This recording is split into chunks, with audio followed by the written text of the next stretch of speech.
And our next case will be Florida Department of Children and Families versus JB, minor child. Good morning. May it please the court. Leslie Hines on behalf of Appellant Florida Department of Children and Families. I'd like to reserve 2 minutes for rebuttal. We are here today on an appeal from a trial court order directing the department pay for the travel costs of the pro bono attorney ad litem. To begin with, I want to point out that this is in fact a final order that is being appealed. Does it specify an amount of money?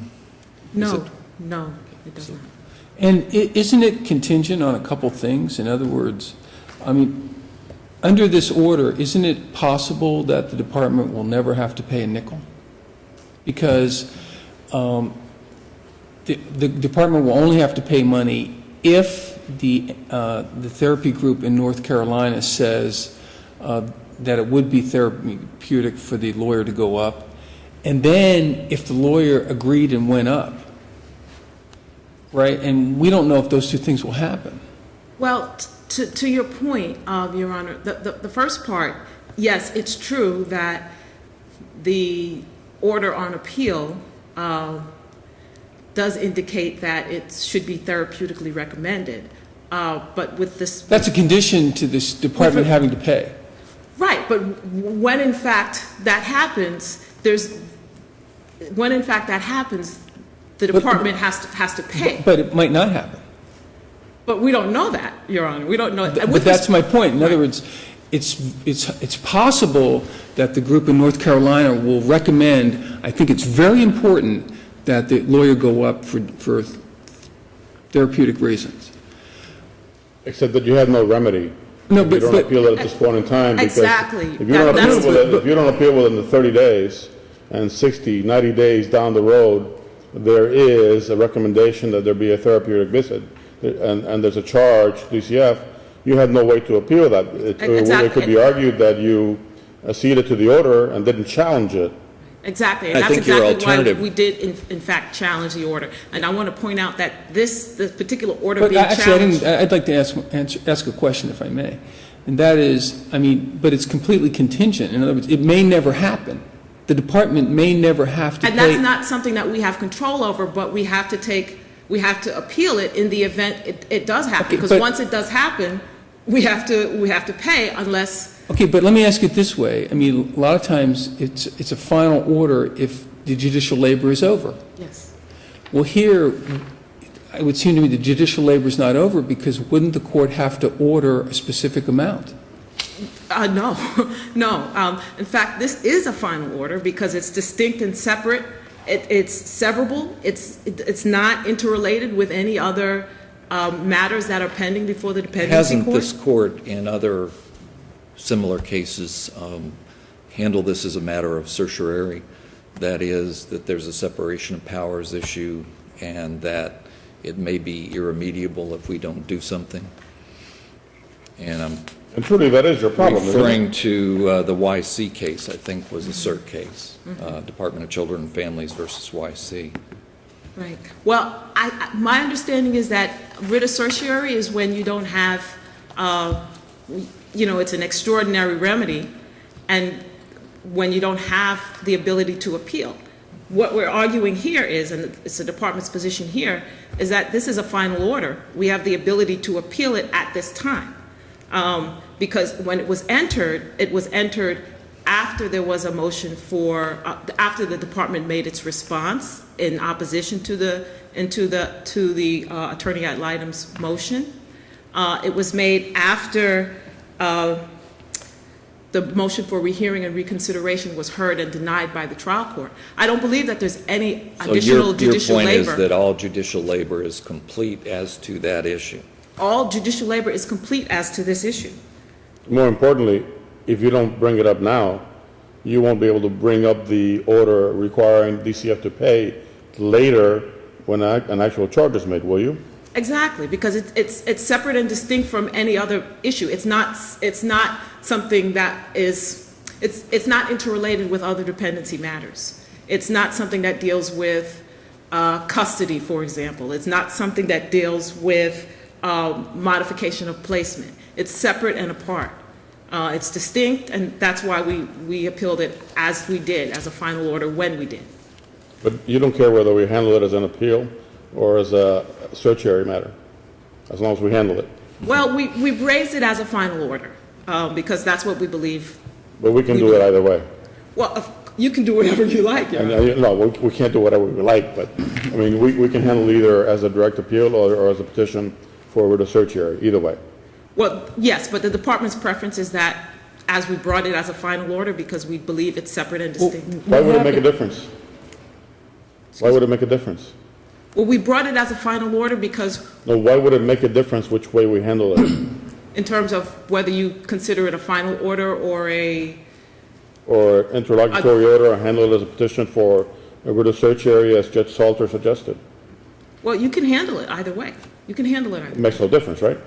Well, the way we look at it is it's a final order Why would it make a difference, is what I'm asking you, in terms of, which way we handle it?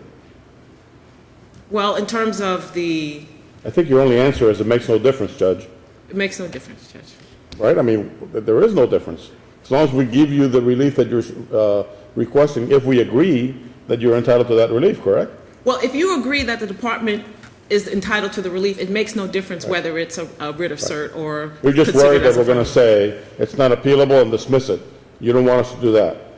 Well, I think that it's clear that that's not the way it should be handled at the appellate level. Does the department have any concern that this may have an adverse impact on volunteers who come to donate their time, but it's a little bit more than that to have out-of-pocket costs to have to bear those?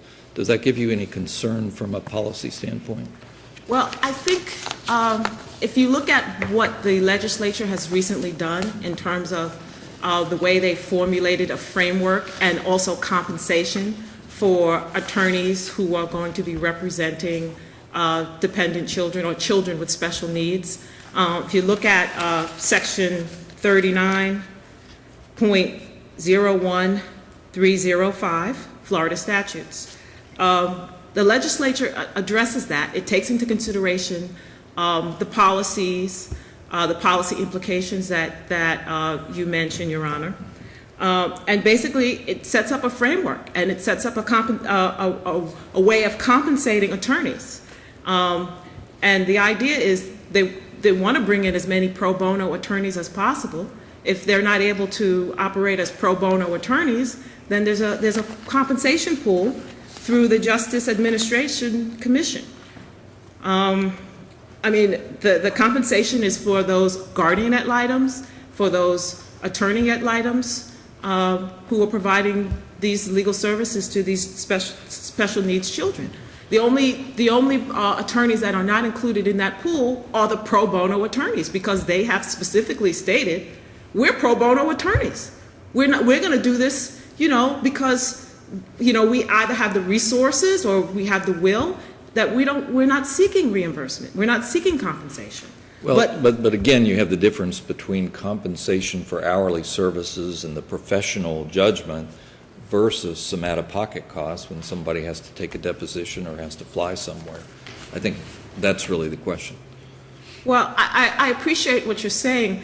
The issue is the trial court certainly can ask and can appoint an attorney ad litem. That doesn't necessarily logically follow that it's the department that's responsible then for compensating that attorney for out-of-pocket costs. And a follow-up to Judge Salter's question, how does the department, or how are attorney ad litems compensated for, say, the case in which they had to take a deposition and pay for a court reporter and so on?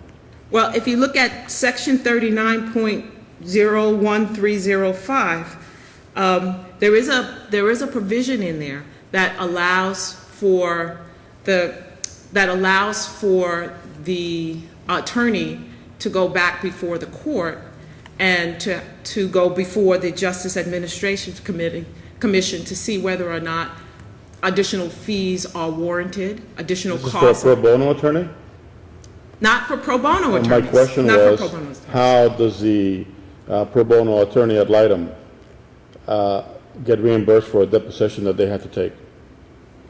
That is not covered. Has That that is ever not covered. happened? I can't tell you, Your Honor, but I can tell you that that's not covered under Section 3, Chapter 39, specifically because the framework puts into place that the attorney at litem makes that decision when they take the case. Is this a case that you can take as a pro bono attorney? Is this a case that someone else, maybe you can't take it as a pro bono attorney, but another attorney can take it as a pro bono attorney. If another attorney is out there that can take the case, then the court under Chapter 39 shall appoint that attorney that says they can do it pro bono. It's really up to the attorney whether or not they're able to cover those costs. Well, just is changing subject slightly, who determines what therapy the child should receive? Is it the department or the court? Well, again, the court can't order specific modes of therapy. The court can say this child is in need of therapy. This child shall be put in a particular placement, like a SIP placement. This child needs inpatient treatment as opposed to outpatient treatment. But the specific type of treatment, at this point for this child, it's determined by her treatment staff in terms of specifics. But the court does not have the authority to order specific When you say her treatment. treatment staff, do you mean, are they state employees or are they third parties? The Alexander Youth Network is the SIP where this Well, I guess particular I'm trying child to is figure out placed. is who decides what therapies the state is going to pay for? Do you mean in general or in specific to this case? But I guess both. I mean, why don't we start with the general, then move to the specific? Okay, I'm sorry, can you repeat your question? Let's say the judge thinks that the child should get dance therapy. Does the judge have the power to say, send her to dance therapy and pay for it? State? No, Your Honor, no. I mean, the case law is pretty clear in terms of the judge not being able to order specific therapy. The judge can say, I would like to have this child evaluated. I would like to know, Okay, but you say, you're framing it as, I would like, okay, and I'm sure Well, the judge can recommend, but what I would like to focus on, counsel, if I may, can the judge say, I order the state to provide this therapy, I order the state to pay for, X therapy? No, Your Honor, no. And we'll let you think about that as we hear from your opposition, and you've got 2 minutes left for rebuttal. May it please the court. It's part of the inherent power of any judiciary to be able to take actions reasonably necessary for the administration of justice, and that certainly applies to the dependency Yeah, but judiciary. that doesn't step over the separation of powers doctrine. But here, the powers aren't separated, they're shared. The separation of powers does apply and does exclude one branch of government stepping over the other when a power has been exclusively given to one power. But our argument here, Your Honor, is that it hasn't. This is about caring for children, which is certainly in the power of the judiciary, and it's about governing the relationship between an attorney and minor. Could the court order you to pay it? The court could certainly order counsel to pay it, and certainly had that option when the argument was made below. I'm surprised you would concede that. I would think the court could not do that. The reason I'm The court conceding... could say, I'm not going to require the state to pay it, but are you suggesting the court could say, look, we want you to pay $5,000 a year to the dance therapy for this child? I could not imagine that could be done. I think it's about the reasonable administration of justice, Your Honor, and I think within a reasonable amount of time, within reasonable limits, when a judge appoints pro bono counsel and says, will you take on this case, and the pro bono counsel understands there could be some reasonable small costs, that at the time of this appointment, which is over a year and a half before this minor was moved out of state, none of these were foreseeable nor even reasonable. And so you can imagine... But is it within the power of the court to say to the pro bono attorney, I'm ordering you to fly at your own cost to North Carolina? I would think that the court does not have that power. To be honest, I'm not certain, but I do believe that there is some sort of balance here between the model rules of professional conduct, which require a lawyer to completely represent a child once they've accepted appointment, which is why I'm hedging with your question. It's not exactly clear to me. Well, I think your remedy is to ask to be relieved of the duty, to simply ask to withdraw. If it wouldn't disadvantage. If you're being asked to pay $5,000 for travel to do your job out of your own pocket, your remedy is to ask to be removed from the case. If it wouldn't unfairly disadvantage the minor. No, I don't think that's if. I think that might be your only remedy if the other side of the coin is to require DCF to use their own funds to pay for your expenses. That may be a separation of powers issue. It's our position that it's not, Judge, just because all of these are shared. They're shared with a guardian ad litem, which is certainly not part of the legislature by statute. They have part of this task of supervising. But they're funded. Yes, no, Yeah. of course. But as far as They're separation funded, of powers, it doesn't look at funding, right? It looks at power. And, Your Honor, we believe this isn't final because all of these matters could have been litigated below and still should be. Well, let me ask about one specifically, and that is, do you have an alternative remedy, as has been suggested a little bit, about the via the Justice Administration Commission, JAC?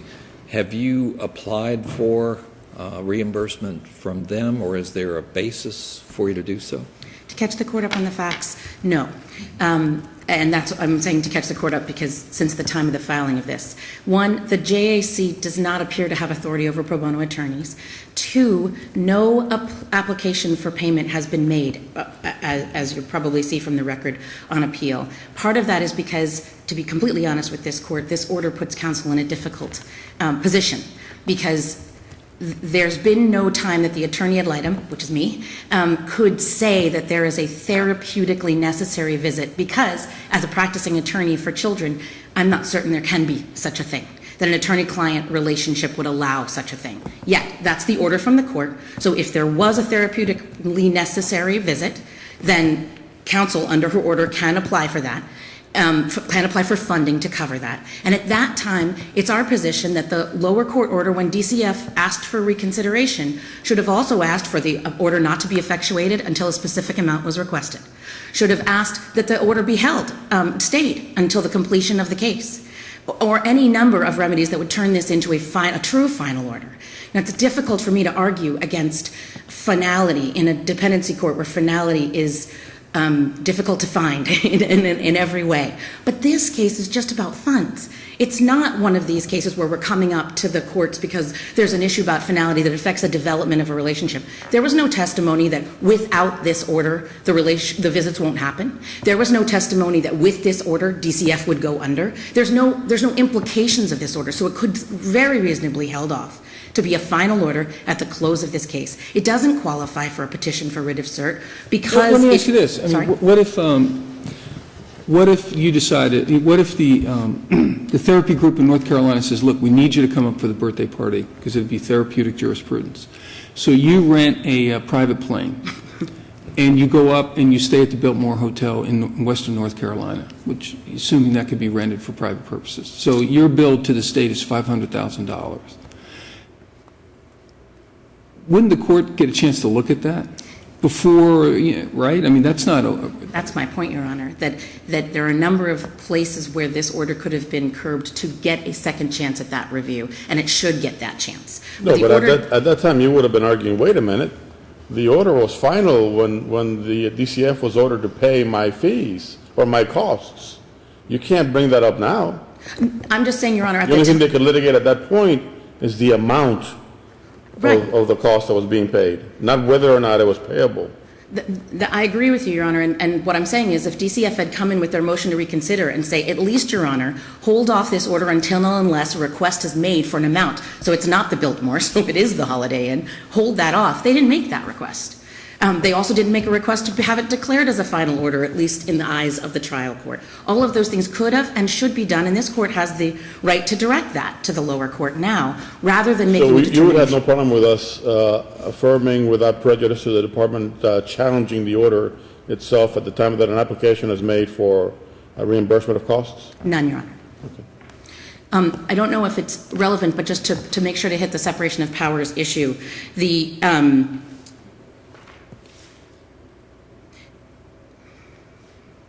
protecting children in this court is a shared goal, and because it was the judiciary that appointed counsel initially to this minor, by the way, long before the laws that we're all citing that have just become law in July, right? The trial court appointed counsel because the trial court felt attorney ad litem was required for this minor for countless reasons that would be in a much more Let me ask extensive you, record. if I can, counsel, your capacity, are you representing the child as an attorney ad litem, or are you representing the child, period? Only as an attorney ad litem. The child has a guardian ad litem through the guardian program. Okay, so you're not really advocating for the best interest of the child, so to speak. No. You're advocating the child's own views. That's exactly right, which is why the order was sought, because no other person under the jurisdiction of the dependency court is appointed to represent the child's views directly and solely. And so in continuing that attorney-client relationship is particularly important no matter where she is. Now, your brief, advocated along the lines of attorney-client, the needs of the attorney-client relationship being served, but the order at issue seemed to say, well, I'm not, the judge said, I am not requiring the funding of the visits for attorney-client purposes, and that is not required. Instead, I'm funding the visits if they are required under therapeutic jurisprudence. Now, but your brief seemed to, are you conceding that the judge cannot do that under therapeutic jurisprudence? No. I'm conceding that perhaps the court and I see a relationship that is as complex between with an 11-year-old client in this particular case. An attorney can be complex enough to perhaps incorporate both of those. And if the court calls it therapeutic and I call it building relationship with the client, which is necessary for the attorney-client privilege, perhaps those two could come together. But they really are different. In other words, representing a child or any person as a lawyer is one thing, but there is this idea of therapeutic jurisprudence, which is the idea that, the child being able to see its views, its own personal opinions articulated in the court process could be therapeutic to the child. But they're really kind of slightly different. I mean, as a lawyer for the child, you might be drawing up, contracts, whereas the therapeutic jurisprudence seems to focus on the child seeing his or her views articulated in the court proceedings.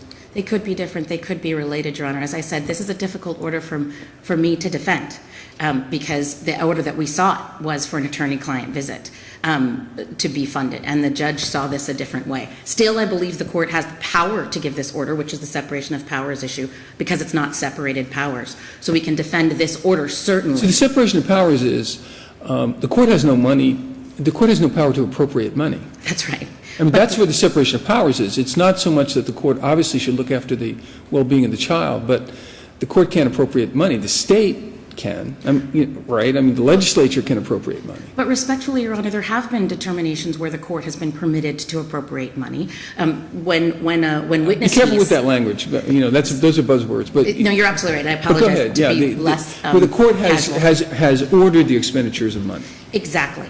And that, it seems, depends on how much part of the act the court has ordered, in this case sending a child alone to another state, requires additional services around it. In this case, the court felt those additional services are a therapeutic relationship with an individual person. That seems, to our position, to just be a reasonable part of the court's power. Could the court have said, and my understanding is here that the state proposed the therapy and the court approved it. The state proposed going to a SIP placement. The minor objected, yet when we finally got to where the SIP placement would be, the minor agreed to that order. Okay, but let's say the state had said, no, we think this child would be best treated in-state at a particular facility of ours. Could the court have said, no, I'm ordering that the child be treated at the Mayo Clinic in Ohio? The department and I disagree about this, but the appearance of the case law on this appears to be that the court can order a level of placement. The court can order a level of placement, a SIP level placement is what they call it, but they can't, there is not any good case law that supports a court's ability to choose a specific placement. However, and that's a separation of powers issue, I believe. Well, right? The department calls it a separation of powers issue. I I think it's a matter of what the responsibilities of the court are. For example, the court could say, we need a placement that has service A, B, C, D, and E. And every person in that courtroom, as likely occurred here, knows those services only occur in 2 places in the United States, and none of them are Florida.